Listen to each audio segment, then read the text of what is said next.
Hello, I'm Dr. Missick. I'm running for Texas State Representative, and I want to address the issue of abortion in this video to help our voters as we approach Election Day to make the best decision. And hopefully we'll clarify positions on abortion. Maybe I'll help the other candidate or candidates to clarify their position on abortion. Now, we had a debate at Lumberton, and one of the issues that came up was abortion. And before that, the local news station, or the local channel, Channel 2, they interviewed us about abortion.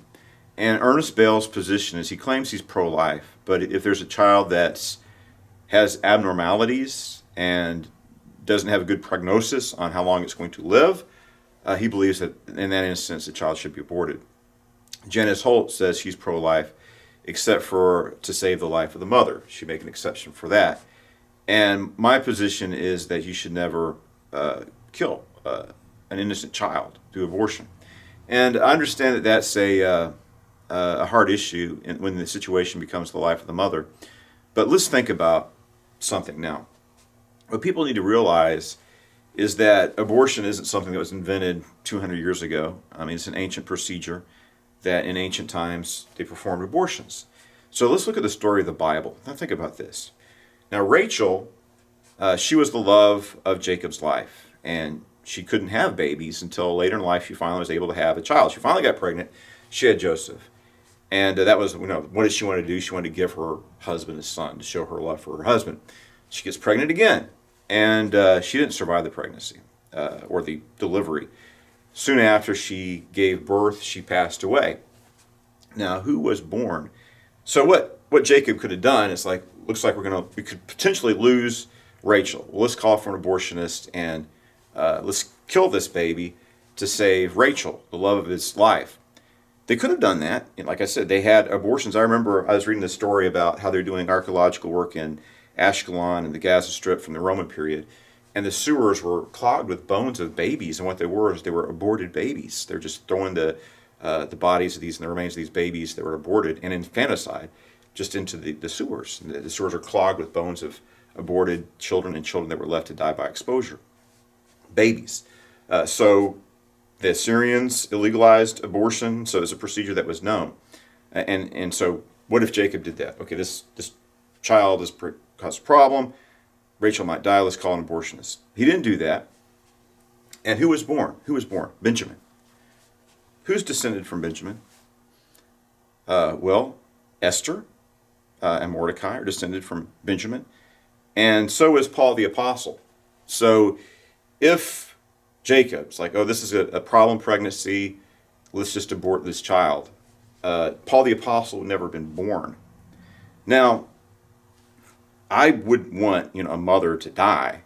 It's not what, we don't want to, do you want to prioritize one life above the other? That's the question. And I talked to a friend of mine. I want to mention that I have relatives and I have friends who people that claim to be pro-life would make exceptions for them to be aborted. A woman that was rape conceived, and people who were difficult pregnancies or born prematurely, who have contributed a lot in this world, in this life, and have blessed other people. So Sean Hannity, the radio, says, I'm against abortion except for this, that. Then he's got all of his exceptions, which shows he's not against abortion. When you have an abortion, you go actively in there to kill the child. So anyway, I was talking to Judah Meyer about this because they have all these hypotheticals. It's like, well, I'm pro-life. Well, what about this? What about that? What about the other? All these crazy scenarios that almost never happen. They're just trying to justify their heinous opinion that they want to kill unborn babies, which is disgusting and a barbaric practice. But they want to justify it, so they come up with all these, what if this, what if that, what if the other? And one of these is like, what about the mother's going to die if you don't do an abortion? So I talked to Judah Meyer about this, a pro-life activist, and she says in a situation like that, you don't actively kill the baby. If there's a crisis like that, you just go in there and you remove the baby from the mother's body and let nature take its course. You save the mother's life. If the baby makes it, it makes it. If it doesn't, then nature takes its course, right? You don't actively go in there and take a human life away.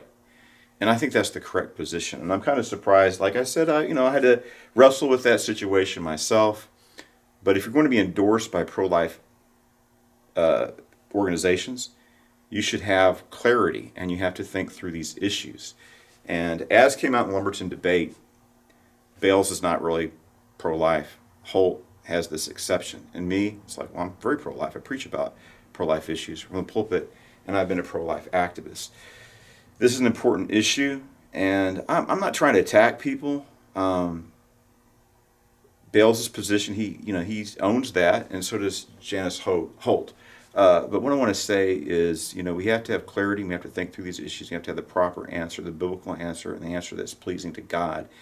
And we want to instruct people on what is the righteous thing to do, so we can stand before the judgment seat of Christ and give account of our lives without, have blood on our hands, right? And politicians and judges are the ones who have unleashed 60 million babies aboard the United States, which is an atrocity. So who you vote for in that, it matters. It matters. And honestly, Christians should not vote for a candidate that supports abortion. And they're talking about Nikki Haley. Let's moderate our position on abortion. No, Nikki Haley, you're wrong. And I hope she's soundly defeated. And there are rumblings and rumors that Donald J. Trump himself, I appreciate Donald Trump repealing, basically is responsible for the repealing of the abortion decision, Roe versus Wade. Thank God for Trump. Thank God for his pro-life activism. And a lot of these presidents gave lip service to the pro-life cause, but they didn't really believe in it. Trump himself went to the pro-life rally and stood with us. I appreciate that. But if he makes qualifications and changes his position, I don't think he's going to do it. I hope these rumors are just that. They're rumors, and I hope that Trump listens to counsel and maintains his position. That's a divisive issue, but as Christians, we have to stand on the word of the Lord and think about how our forefathers and foremothers in the faith, they took a stand for the faith, for righteousness, for God's cause, and the Roman times, they were fed to the lions or crucified. Terrible persecution goes around the world today, and we need to stand on what's right and what's the truth, and the teachings of Jesus Christ and his apostles. So that's my position on the pro-life issues. We need to pray for Ernest Bales and pray for Janice Holt that they come to a better position and a more clear understanding and take the right position on abortion, on the pro-life standard of what the Bible teaches, that men and women are made in the image of God, and that every life, including the life of the unborn, is sacred. And then these pro-life organizations, if you're going to endorse someone, you need to make sure that their stand is correct, and they're not waffling or making exceptions. We have to hold people up to a standard. So be sure to vote. Thank you, and God bless you.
Join in as we think in the victory.